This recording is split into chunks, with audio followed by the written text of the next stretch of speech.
আমি হাসিয়ে গেলাম, কাঁদিয়ে এলাম।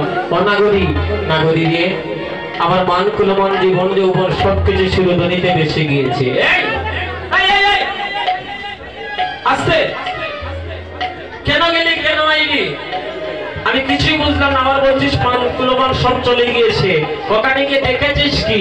বলে নাগরী রে, ও নাগরী, সুরধ্বনির ভাট চাঁদে কিলাম, ওরে সুরধ্বনির ঘাটে চাঁদে কিলাম, আমি সুরধ্বনির ঘাটে চাঁদে কিলাম, সুরধ্বনির ঘাটে চাঁদে কিলাম, আমি চাঁদে কিলাম, আজে পড়িলাম সুরধ্বনির ঘাটে চাঁদে কিলাম, চাঁদে কিলাম, আজে পড়িলাম সুরধ্বনির ঘাটে চাঁদে কিলাম, ওই আমি ছাদে দেখিয়া ছাদে পড়িলাম সুরধ্বনির ঘাটে চাঁদে কিলাম, ওরে চাঁদে কিলাম, ছাদে পড়িলাম সুরধ্বনির ঘাটে চাঁদে কিলাম। কষ্ট নেই গো মায়েরা, একটু কষ্ট না? আরো কয়টা, আরো দুই একটা ফ্রেন্ড যদি হয়ে যেত ভালো হইতো, তাই না? তো আজকে একটা রাত্রে যদি কষ্ট করেন মা। হ্যাঁ, বৃন্দাবনের এক বাবাজি ছিল বাক্য সিদ্ধা। মানে বাবাজির নামটা আমার মনে নেই, আমি একটা বইয়ের মধ্যে পড়েছিলাম। অনেক কথা তো মনে থাকে না। উনি ছিলেন বাক্য সিদ্ধা। ওনার এক ভাই ছিলেন, মানে উনি যাই বলতেন তাই হতো।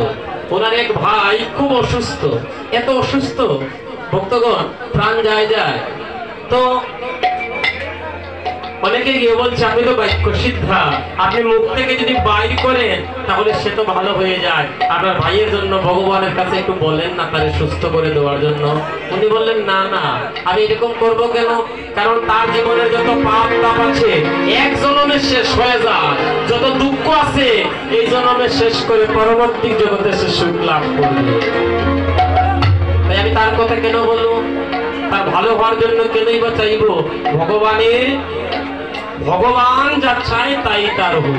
তবে এই জন্মে যত দুঃখ আছে, যত পাপ তাপ আছে, সব যেন একসাথে নাশ হয়ে যায়, সেই বাসনাটুকু গোবিন্দের কাছে রাখে।